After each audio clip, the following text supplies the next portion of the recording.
Hello everyone and welcome back to channel. I hope you guys are doing absolutely fine. And ये fourth video है general organic chemistry series पर, जो कि based होगा applications of inductive effect. So हम 3 video इस series पर बना चुके हैं और हमने लास्ट वीडियो में क्या डिस्कस किया था, हमने इंडक्टिव इफेक्ट डिस्कस किया था।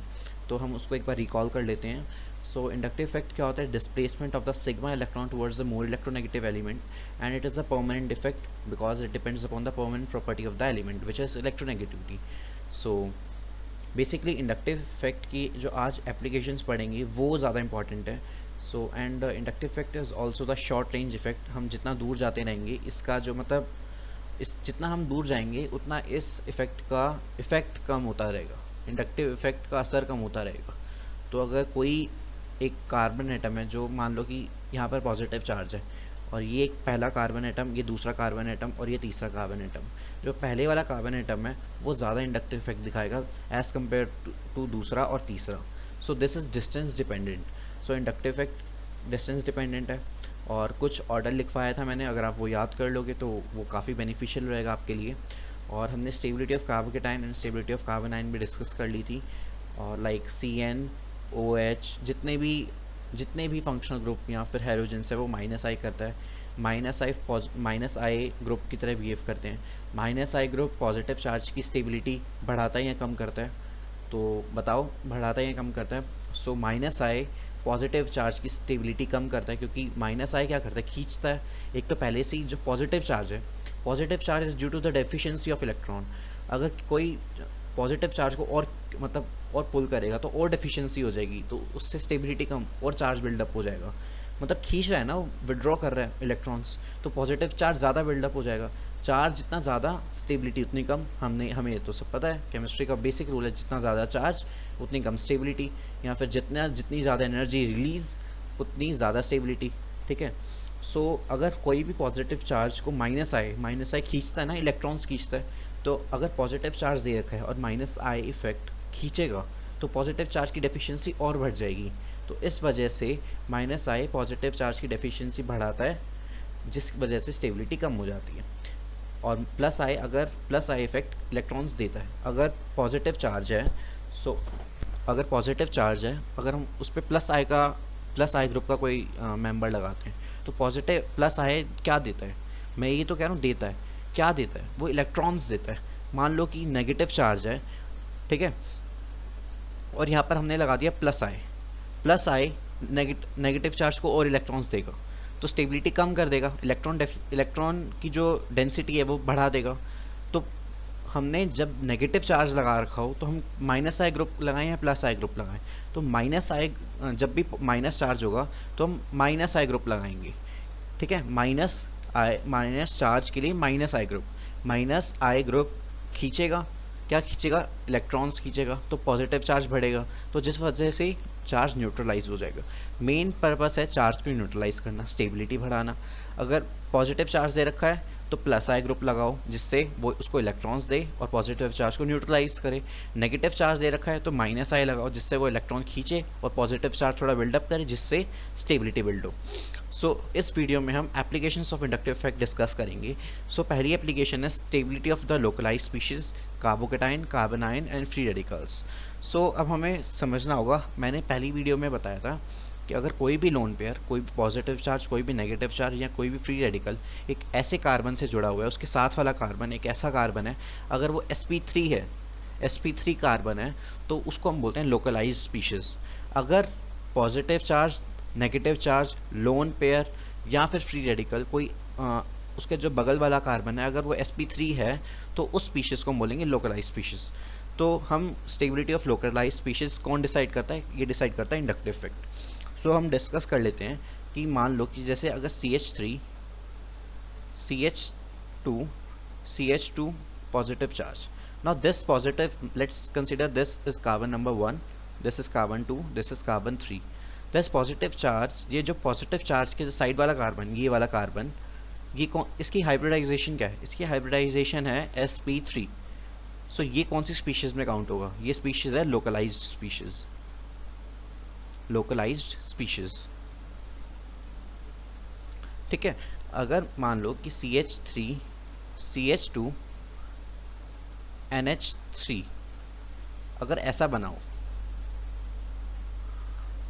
तो ये कौन सी स्पीशीज़ है, ठीक है।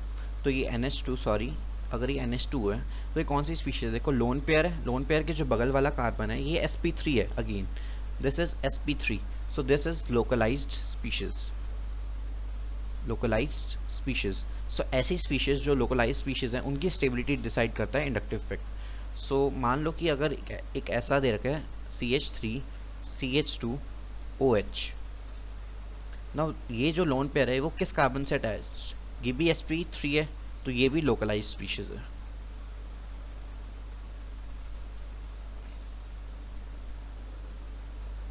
ठीक है, तो अब हमें क्या पढ़ना है, स्टेबिलिटी ऑफ लोकलाइज्ड स्पीशीज। इन लोकलाइज्ड स्पीशीज की स्टेबिलिटी कैसे देखें, तो पहला क्या हम पढ़ते हैं,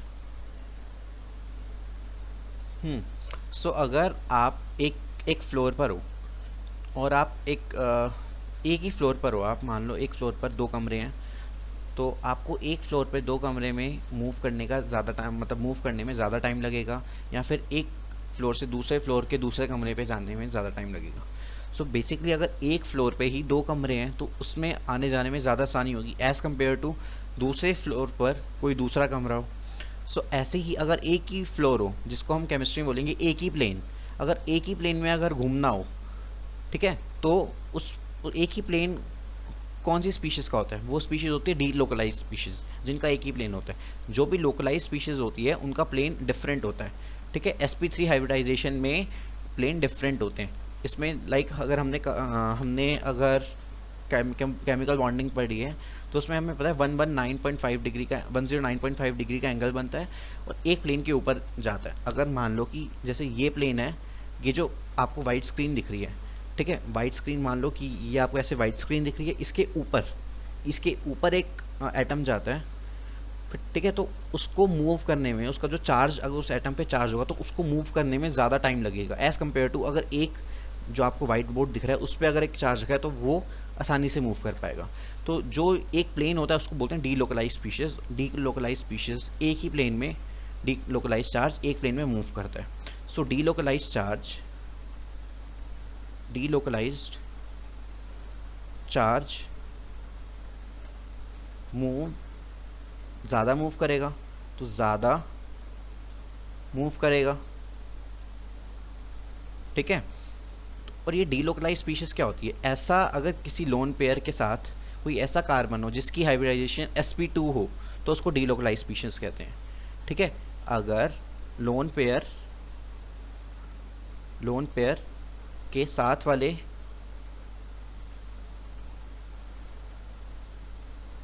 कार्बन की हाइब्रिडाइजेशन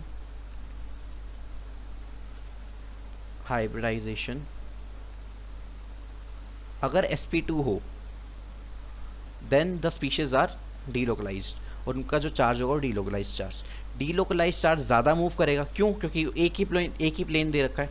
अगर कोई चीज़ ज़्यादा मूव कर रही है तो ज़्यादा एनर्जी रिलीज़ होगी, तो डीलोकलाइज चार्ज जितना ज़्यादा मूव करेगा उतनी ज़्यादा एनर्जी रिलीज़ होगी, तो उतनी ज़्यादा स्टेबिलिटी मिलेगी। तो डीलोकलाइज चार्ज की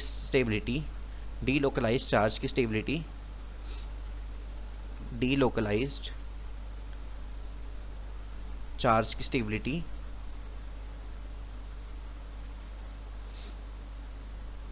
ज़्यादा होगी किससे, लोकलाइज्ड चार्ज।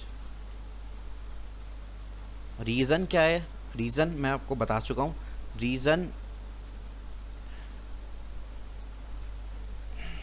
रीज़न क्या है, डीलोकलाइज्ड चार्ज है जो वो एक प्लेन पर मूव करेगा,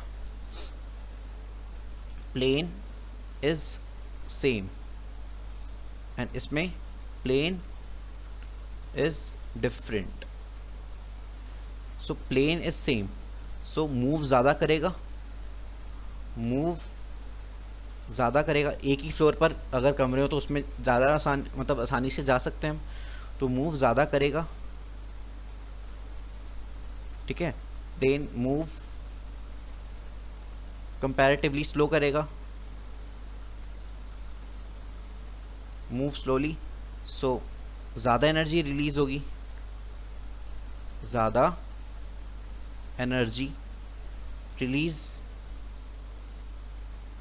कम एनर्जी रिलीज, कम एनर्जी रिलीज, ठीक है। ज़्यादा एनर्जी रिलीज होगी तो स्टेबिलिटी ज़्यादा होगी, स्टेबिलिटी ज़्यादा होगी, स्टेबिलिटी उतनी नहीं होगी, होगी stability, but as compare to D localise species, localize species की स्टेबिलिटी उतनी ज़्यादा नहीं होती, तो स्टेबिलिटी कम होगी एज़ कम्पेयर टू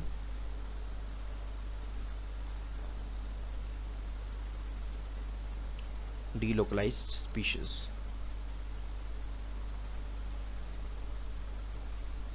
ठीक है, तो आपको ये बात समझ आई होगी। सो अब हम डिस्कस कर चुके हैं स्टेबिलिटी ऑफ लोकलाइज्ड स्पीशीज। तो हमारा पहला पॉइंट हुआ कि क्लियर। अब हमें क्या करना है, अब हम इस पर एक एग्जांपल ले लेते हैं। एग्जांपल क्या कह रहा है आपको, तो हम एक एग्जांपल ले लेते हैं। सो एग्जांपल हम ले रहे हैं। सो अगर हम उसका पहला पार्ट दे रखा है हमें CH3CH2O CH2 plus then CH3O CH2 CH2 plus then HO मतलब OH CH2 CH2 CH2 plus. ये तीन हमें एग्जाम्पल दे रखे हैं। अब हमें बताने हैं स्टेबिलिटी। सो हमें बतानी है stability, stability order, stability order. देखो एक बात हमेशा याद रखना, डीलोकलाइज्ड स्पीशीज, डीलोकलाइज्ड स्पीशीज की स्टेबिलिटी लोकलाइज्ड स्पीशीज से हमेशा ज़्यादा होगी, क्योंकि आपको आगे बताऊंगा रेजोनेंस आ जाती है। स्पीशीज is more stable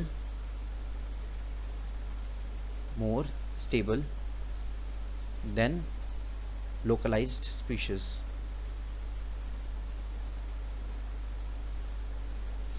ठीक है, डीलोकलाइज स्पीशीज का पता कैसे होना चाहिए, जो भी लोन पेयर के साथ वाला कार्बन एटम, ठीक है, lone pair positive charge, negative charge या फ्री रेडिकल के साथ वाला कार्बन एटम अगर sp2 हाइब्रिडाइज हुआ तो वो स्पीशीज़ है डीलोकलाइज स्पीशीज़, और उसकी जो स्टेबिलिटी है वो लोकलाइज स्पीशीज़ से ज़्यादा जाएगी। ठीक है, तो अब देखो ये जो पॉजिटिव चार्ज है, एक सेकेंड, ये जो पॉजिटिव चार्ज है वो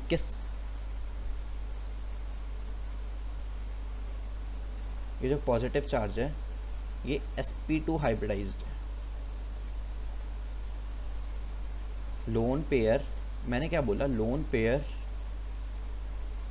पेयर के साथ वाले कार्बन की हाइब्रिडाइजेशन अगर sp2 हुई तो वो स्पीशीज होगी delocalize species. If sp2 then species is delocalized।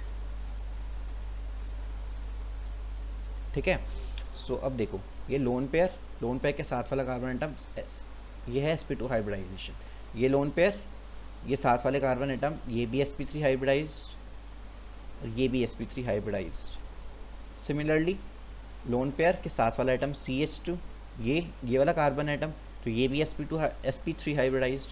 सो हम बोल सकते हैं कि ये स्पीशीज़ है डीलोकलाइज्ड स्पीशीज़। ठीक है, ये स्पीशीज़ है लोकलाइज्ड और ये स्पीशीज़ है लोकलाइज्ड। तो स्टेबिलिटी में सबसे पहले जो जाएगा स्टेबिलिटी ऑर्डर, कौन सा जाएगा, स्टेबिलिटी ऑर्डर में सबसे आगे कौन सा होगा, 1। ठीक है, क्योंकि डीलोकलाइज्ड। अब देखो बेटा इसमें सेकंड और थर्ड में कोई, अब लोकलाइज्ड स्पीशीज में कौन सा इफेक्ट लग रहा है, देखो बेटा OCH3 is a functional group and HO is also a functional group. ठीक है, तो OCH3 and HO are both functional group, so both will behave like -I। और अब देखो जो पॉजिटिव चार्ज है उसके पास वैसे ही इलेक्ट्रॉन की डेफिशिएंसी है, और माइनस आई और इलेक्ट्रॉन खींच के डेफिशिएंसी और बढ़ा देगा।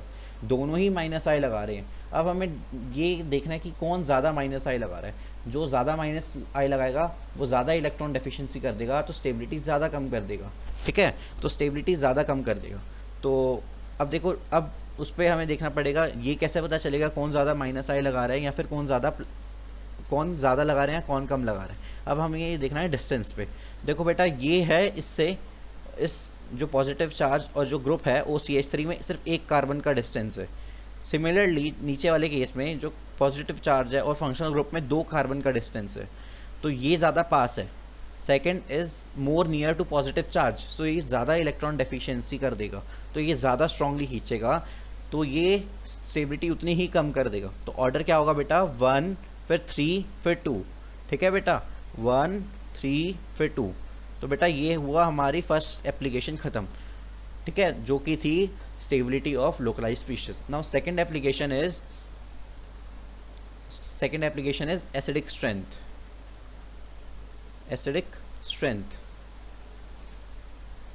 And third is basic strength.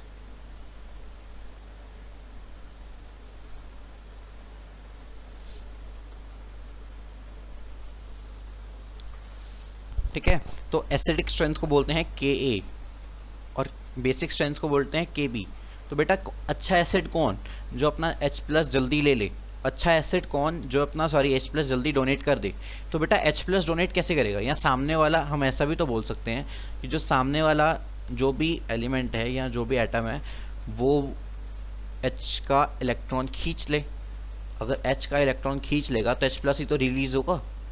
ठीक है, तो अच्छा एसिड वो जो जल्दी H+ दे दे, जल्दी H+ दे दे, जल्दी H+ दे दे।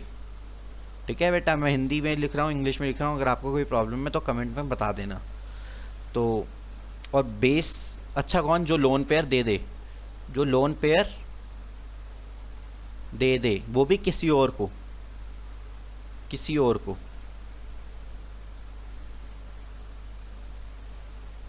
ठीक है, तो अब हमें क्या देखना है, और एक बात और लिखवा रहा हूँ मैं, ये जो यूनिवर्सल बात लिखवा रहा हूँ,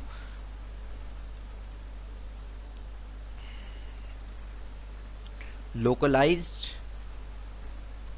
स्पीशीज का जो लोन पेयर होगा, localized species lone pair is more basic than delocalized species lone pair।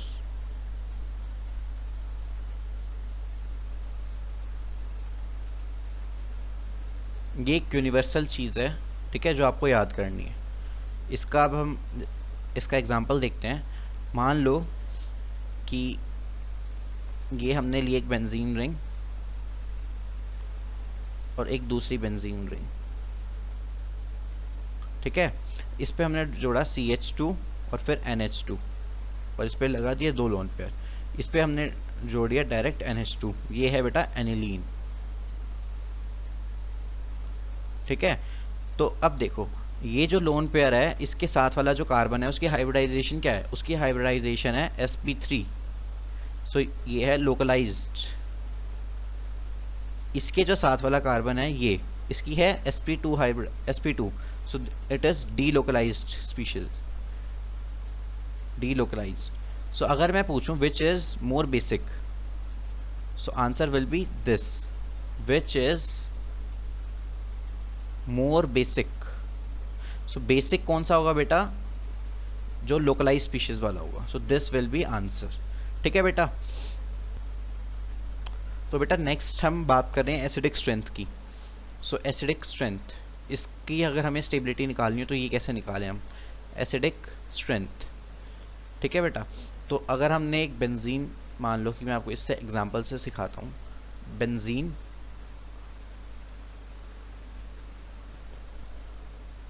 सब पे ऊपर जोड़ दिया OH,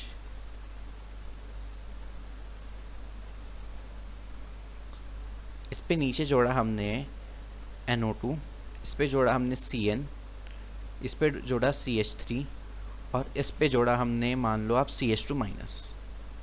ठीक है, तो एसिडिक स्ट्रेंथ क्या, एसिडिक जो अच्छा है, कौन सा अच्छा एसिड, ठीक है, कौन जल्दी H प्लस दे देगा, H प्लस देना इज मोर एसिडिक, जो अच्छा एसिड वो होगा जो जल्दी H प्लस देगा। एसिड H प्लस देते हैं, ठीक है, जो जल्दी H प्लस दें वो होगा अच्छा एसिड। ठीक है, तो मान लो कि after removal of H plus, after removal of H plus हटा दिया इन सब में से,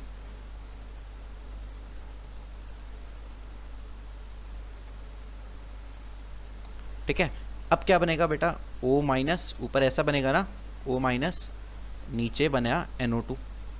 सिमिलरली यहाँ पर O माइनस, नीचे बना CN, यहाँ पर बना O माइनस, तो यहाँ बना CH3 और यहाँ पर बना बेटा O माइनस और यहाँ बना CH2 माइनस। अब देखो बेटा ये है फॉर्मूला, अब देखो किसकी स्टेबिलिटी ज़्यादा, तो स्टेबिलिटी किसकी ज़्यादा, अगर ये देखो NO2, ठीक है, NO2 किसका है, माइनस आई इफेक्ट का, ठीक है, CN माइनस आई इफेक्ट का, ये प्लस आई इफेक्ट का और ये प्लस आई इफेक्ट का। तो अब देखो माइनस को, माइनस मतलब इलेक्ट्रॉन डेंसिटी हाई है, तो हमें कुछ ऐसा ग्रुप लगाना है जो इलेक्ट्रॉन डेंसिटी कम करे, और वो होते हैं माइनस आई के ग्रुप। ठीक है, तो NO2 माइनस आई का है और CN भी माइनस आई का है, तो मतलब वन, मतलब जो स्टेबिलिटी ऑर्डर क्या होगा बेटा, स्टेबिलिटी ऑर्डर, स्टेबिलिटी ऑर्डर क्या होगा बेटा, हमेशा या तो 1 आएगा या 2 आएगा। इन द लास्ट वीडियो मैंने बताया था बेटा NO2 और CN में से NO2 का ज़्यादा होता है माइनस आई इफेक्ट, तो ये ज़्यादा अच्छी तरह खींचेगा, तो इलेक्ट्रॉन डेफिशिएंसी ज़्यादा कम, मतलब जो इलेक्ट्रॉन की डेंसिटी है वो ज़्यादा कम कर देगा। तो हमेशा फर्स्ट पर ये आया और सेकंड पर ये आया। अब देखो बेटा ये हो गया, ये हो गया, ये देखो बेटा प्लस आई इफेक्ट और ये भी प्लस आई इफेक्ट, बट एक है दोनों पर ऊपर देखो माइनस माइनस चार्ज है दोनों, एक के पास CH2 के पास माइनस चार्ज है, माइनस माइनस में ज़्यादा रिपल्शन होगी। ठीक है, एज़ कम्पेयर टू इसके पास कोई चार्ज नहीं है, बट ये इसके पास 8 इलेक्ट्रॉन है, इसके पास भी 8 इलेक्ट्रॉन है, बट उसके पास नेगेटिव चार्ज है, और नेगेटिव चार्ज ये O माइनस को देगा, तो नेगेटिव नेगेटिव में ज़्यादा रिपल्शन होगी, उस वजह से फोर्थ जाएगा सबसे लास्ट में। सो स्टेबिलिटी ऑर्डर क्या हुआ बेटा, 1 2 3 4। एसिडिक स्ट्रेंथ का ऑर्डर कैसे फाइंड करें, after removal of H plus, और फिर देखो बेटा उसमें कौन सा ग्रुप क्या कर रहा है। तो हम लिख सकते हैं बेटा एसिडिक स्ट्रेंथ, ये आपको एक बढ़िया सा ब्रह्मास्त्र बता रहा हूँ, acidic strength, acidic strength is directly proportional to बेटा माइनस आई इफेक्ट। ठीक है, acidic is directly proportional to minus M effect upon inversely to minus M। Acidic strength बेटा अभी माइनस आई और माइनस प्लस M हमने पढ़ा नहीं है, तो हम आगे पढ़ेंगे। Strength is directly proportional to minus I effect and inversely to plus I effect, and acidic strength is also directly proportional to electronegativity। तो बेटा ये तीन चीज़ अभी याद कर लो, बहुत ही इंपॉर्टेंट चीज़ें हैं। देखो अगर हम इन्हीं चीज़ों को, अभी इसको तो भूल जाओ क्योंकि ये हमने पढ़ा नहीं, आप इसको अगर आप कंसिडर करो, इसको कंसीडर करो आप, इस चीज़ को, माइनस आई की डायरेक्टली प्रोपोर्शनल है। माइनस आई ये दिखा रहा था और ये दिखा रहा था, माइनस आई सिर्फ एक ये दिखा रहा था और एक ये दिखा रहा था, और इसमें भी जो ज़्यादा अच्छा माइनस आई दिखा रहा था उसकी स्टेबिलिटी अच्छी गई। तो देखो बेटा NO2 ज़्यादा दिखा रहा था, तो पहले पे गया NO2, सेकेंड CN दिखा रहा था, सेकेंड पे गया CN, और ये जो थर्ड और फोर्थ थे ये थे प्लस आई। तो देखो बेटा प्लस आई के ये है इन्वर्सली प्रोपोर्शनल, तो इसमें जो ज़्यादा प्लस आई दिखाएगा वो लास्ट पे जाएगा, वो ज़्यादा इलेक्ट्रॉन डेंसिटी बढ़ा देगा, जिस वजह से इलेक्ट्रॉन डेंसिटी बढ़ेगी और स्टेबिलिटी कम हो जाएगी। तो 1 2 3 4। आई होप आपको ये क्वेश्चन क्लियर हुआ होगा। अगर हम नेक्स्ट क्वेश्चन की तरफ बढ़ते हैं, तो बेटा मैं ये कह सकता हूँ कि जो जितना ज़्यादा लेस नेगेटिव मोर एसिडिक, देखो बेटा इसमें से जो जितना कम नेगेटिव हुआ था वो और उतना ही एसिडिक हो गया था। तो मैं ये बोल सकता हूँ कि लेस नेगेटिव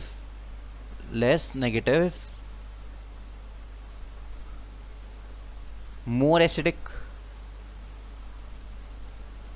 यही तो था ना बेटा, जो जितना कम नेगेटिव था, देखो इसने इसकी ये जो माइनस चार्ज था ये और माइनस चार्ज बढ़ा देता, तो ये सबसे कम एसिडिक हुआ। तो यही स्टेबिलिटी ऑर्डर, यही एसिडिक स्ट्रेंथ का ऑर्डर है। एसिडिक स्ट्रेंथ का सेम ऑर्डर होगा ना, 1 2 3 4। तो लेस नेगेटिव मोर एसिडिक, या फिर ये बोल सकता हूँ कि more stable anionic intermediate, more stable anionic intermediate, more acidic. देखो बेटा, जिसका ये अनायनिक इंटरमीडिएट हैं सारे, ये क्या है बेटा, अनायनिक इसको अगर मैं रब करूं,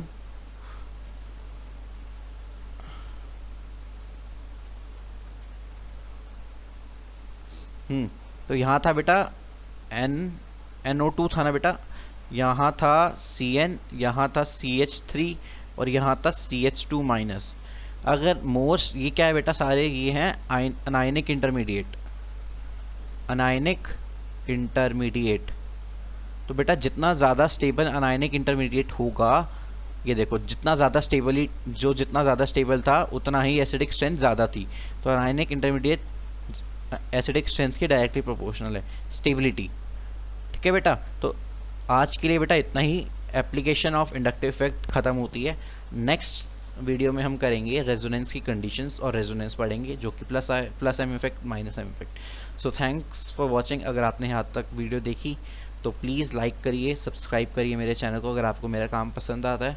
so thank you very much and all the very best.